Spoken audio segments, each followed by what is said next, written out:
Welcome to No Compromise, where faith and reason fuse in conversation.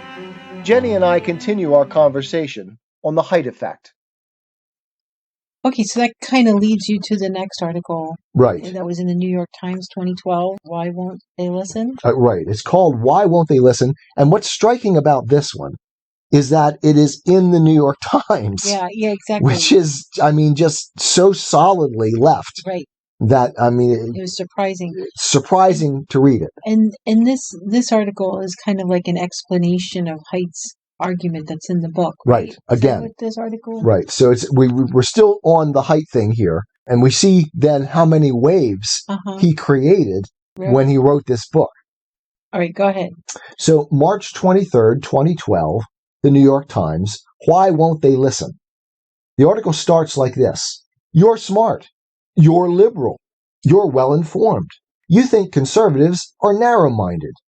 You can't understand why working-class Americans vote Republican. You figure they're being duped. You're wrong.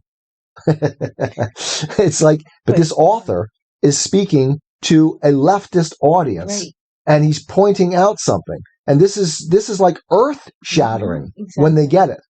Another reason I find this so poignant right now is I'm having classroom discussions with students who have been immersed in popular culture, popular media, and who've grown up with the default orthodoxy of academic progressivism. Yeah. And when I present this research by Haidt, which I pretty much do in every one of my classes, they refuse to see it. And you see, I'm using the language there of our series on the evident evidence and faith. Exactly. What they're refusing to see what is presented to them. Mm-hmm. And they almost invariably, at least those who come in with a strong leftist bent, they reject it.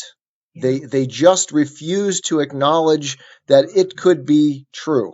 And so they're denying what is evident in favor of an ideological position. And the reason, I think, that they're refusing to see it is that it is mind-shattering. And I mean that like technically. Yeah. It almost requires them to do an about face. Mm-hmm. It requires of them almost a conversion in the sense of Plato, or even in the religious sense of a conversion. Okay, so I'm going to go much farther down into the article now and pick up here. These conservative moral systems aren't ignorant or backward. Haidt argues that they're common in history and across the globe because they fit human nature. He compares them to cuisines. We acquire morality the same way we acquire food preferences. We start with what we're given. If it tastes good, we stick with it. If it doesn't, we reject it.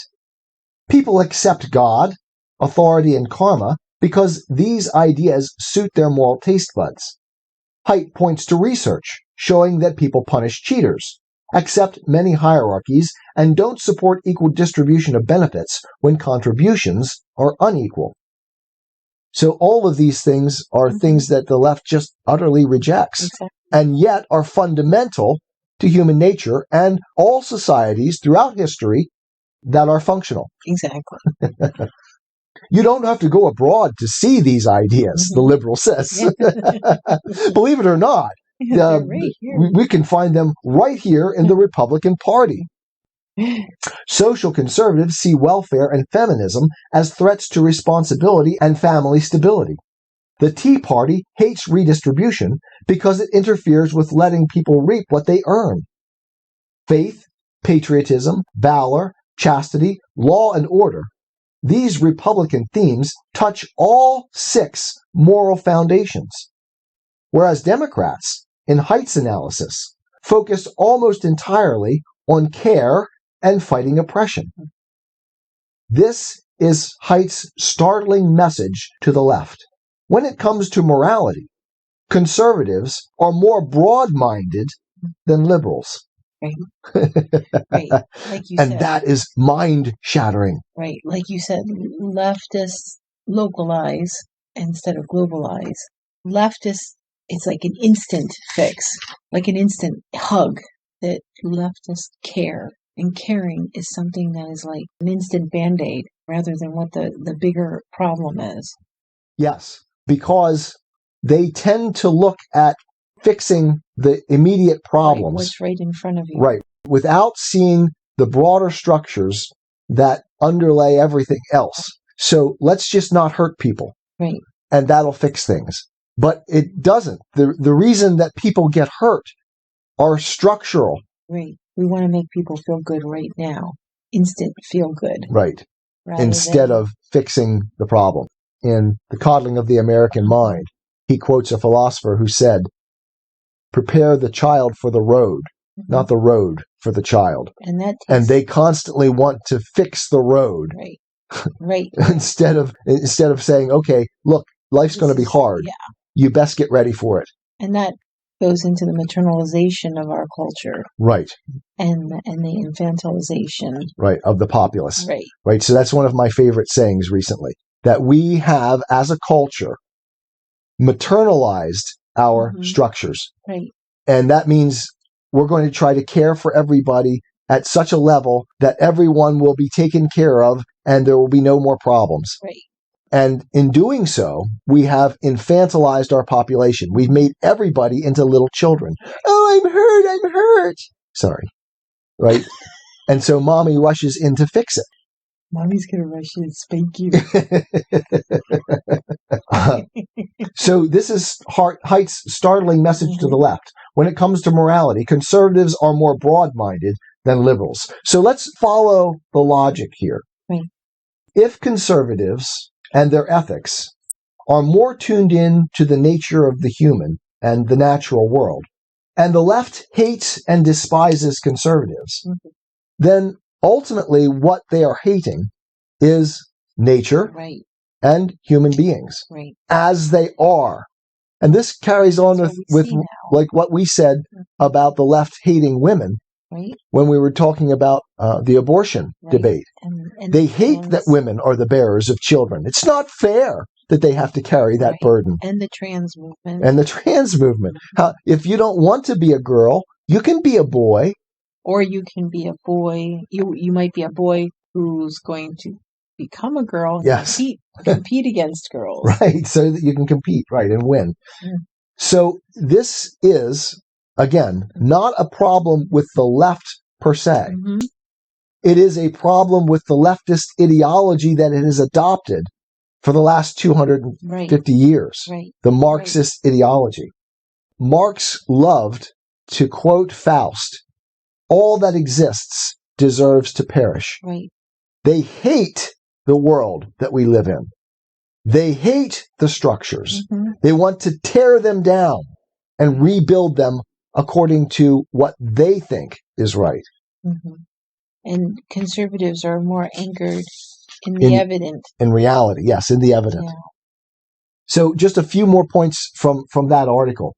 The author goes on, Haidt chides psychologists who try to explain away conservatism, treating it as a pathology. Conservatism thrives because it fits how people think, and that's what validates it. Workers who vote Republican aren't fools. In Haidt's words, they're voting for their moral interests. Haidt agrees that old ways must sometimes be re-examined and changed. He just wants liberals to proceed with caution and protect the social pillars sustained by tradition. Well, this is what conservatism is. Going back to Burke, it's not that we resist change, it's that we resist precipitous change. Right, exactly. And so this whole thing is just saying, look, you leftists have gone off, you've gone off the reservation. You're not even doing what leftists need to do. Try to correct the problems. Instead, you're ripping down the whole structure. Which ultimately is going to hurt everyone, because who gets hurt when civilization falls apart?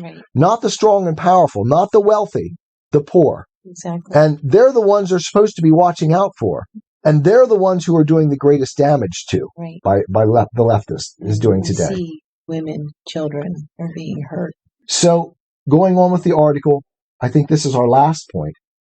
The author of the article says, the hardest part, Haidt finds, is getting liberals to open their minds. Right. Anecdotally, he reports that when he talks about authority, loyalty, and sanctity, many people in the audience spurn these ideas as the seeds of racism, sexism, and homophobia. And in a survey of 2,000 Americans, Haidt found that self-described liberals, especially those who call themselves very liberal, were worse at predicting the moral judgments of moderates and conservatives than moderates and conservatives were at predicting the moral judgments of liberals, which is that what we just read in the beginning. Exactly. Liberals don't understand conservative values, and they can't recognize this failing because they're so convinced of their rationality, open-mindedness, and enlightenment. Right. In other words, liberals have no self-awareness of how closed-minded they are. Okay, so that's that article. Okay, and then, I mean, now that you've explained it, two articles that really exemplify are the catastrophic COVID convergence. Right, which we've read before. Right. So we're not going to read the whole thing. Yeah, and we read that in that previous No Compromise. And this is the moment I gave up on Joe Biden article. Right. By Sasha Stone. Right.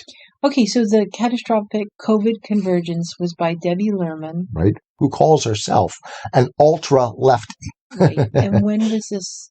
This was July 11th, 2022. Okay, so you're going to start with that one? Right.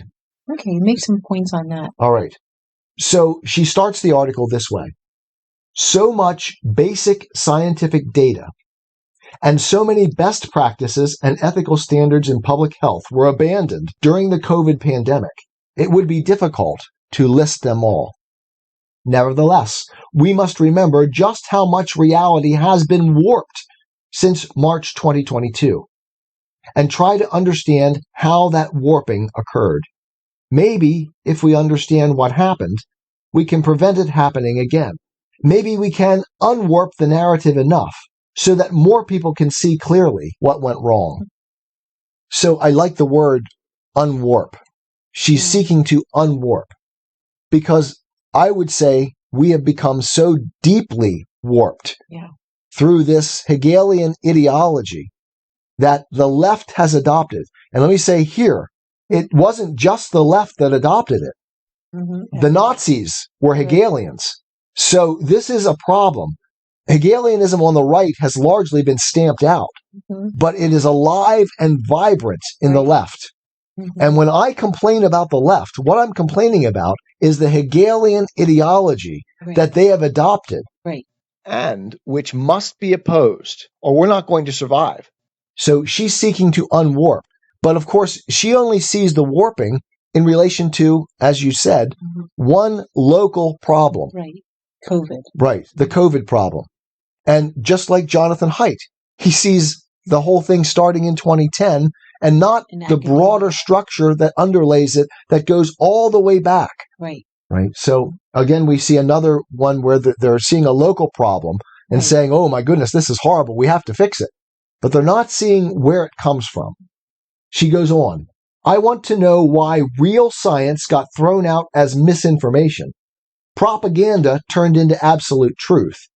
The free press morphed into a government mouthpiece. And supposedly liberal and scientific institutions abandoned ethical standards and critical thought to impose zero evidence, zero COVID authoritarian lockdowns and mandates.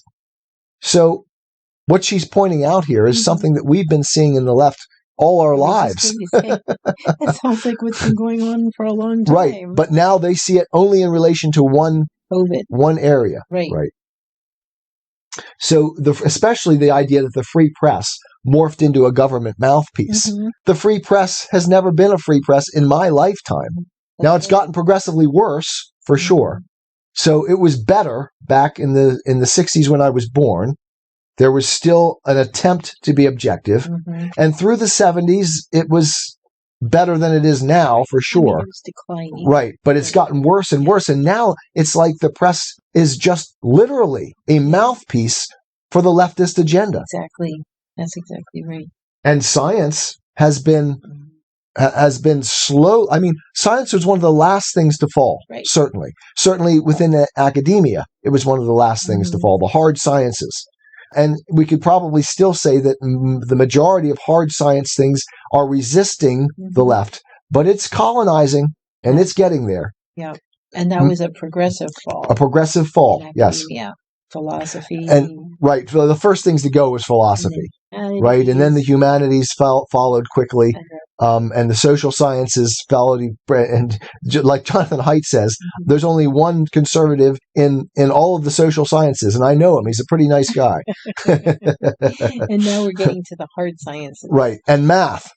And we're going to. It's getting even into math, which is what tripped finally someone like James Lindsay. Into turning around. Right, and we're going to discuss him. Right, we'll discuss him at the end, yes. How did my family, she goes on, friends and neighbors, who I thought shared my liberal humanist values, turn into a group-thinking, bullying herd? What forces were exerted to erase scientific and intellectual integrity from the minds of literally millions of doctors, scientists, economists, journalists, educators, and other normally curious and compassionate people worldwide? And then she calls these seemingly senseless behaviors. And I can tell you how. It's because they bought into the ideology of Marxism that underlies all of this. They bought into the ends justify the means ethical system. Everything she's saying, we're seeing it start all over again now with allowing children to get these surgeries to become the opposite sex. Right. And everything she said there, it describes what's going on in that whole movement. She goes on to talk about various things that caused this. And one of the points she makes is that politics is involved. Yes. So we'll pick up pretty far into the article. If the pandemic had not happened during the Trump presidency, the panic from above and below might not have garnered enough scientific and media buy-in to turn the entire Democratic Party, as well as other self-regarding liberal governments around the world, into mirror images of totalitarian authorities they so often decried. And again, this is one of those startling admissions from someone on the left. And I find them so incredibly refreshing, and yet surprising. And yet we're seeing it happen again and again and again. Because, as you said, those lines are being crossed. Exactly. And people are saying, wait a second, I was okay with everything up until you did that. But they're not seeing the broader logic that lies behind all of it. Exactly. Trump was considered by the politically left-leaning coastal elites in the U.S., myself included, she screams with a exclamation mark at the end, and their allies around the world to be a menace the likes of which had never been elected before, and a clear and present danger to the very foundations of democracy. And boy, does that sound familiar, right? So one of the things that the leftist ideology, the Hegelian ideology that they've adopted, requires of them is the embrace of contradiction. Right. To abandon the the Aristotelian logic of non-contradiction and embrace the Hegelian logic of both and rather than either or. So the claim to support democracy by seeking to undermine democracy. Right. And this is like in 1984, the concept black-white, right? Yep. If the party says it's black, you think it's black. Right. If they say it's white, you think it's white. And it can be both at the same time, if you want. Exactly. That takes us actually to what we wanted to say. This last article, and we're not done with that one, we'll come back to it. But it takes us to this last article by Sasha Stone, which was, I guess, September 14th, 2022. Right. So it's a very contemporary article. It's right after Biden's speech. Gave his speech. And the article is called, "This is the Moment I Gave Up on Joe Biden," by Sasha Stone. The article begins like this. Joe Biden emerged from his speech this month on the continued battle for the soul of our nation, like a squalling infant birthed from the loins of blue-check Twitter, bathed in the blood-red light of militant fascism. So the left tends to describe itself as anti-fascist, and yet they are acting the part of fascists. Especially if you read what fascism is. Right. Exactly. So it's the embrace of fascism and the rejection of fascism. Right, exactly. It is that black-white thing, the embrace of contradiction. He was finally their guy. Gone was the empathy guy. Gone was the unity guy. Gone was the moderate guy. Be mean, Joe. Get them, Joe. Get tough, Joe. Tell them that their participation in democracy is a threat to democracy. Right? There's the embrace of contradiction. Right. Don't allow the right to engage in democratic process. Right. That's a threat to democracy. Not the right, just certain.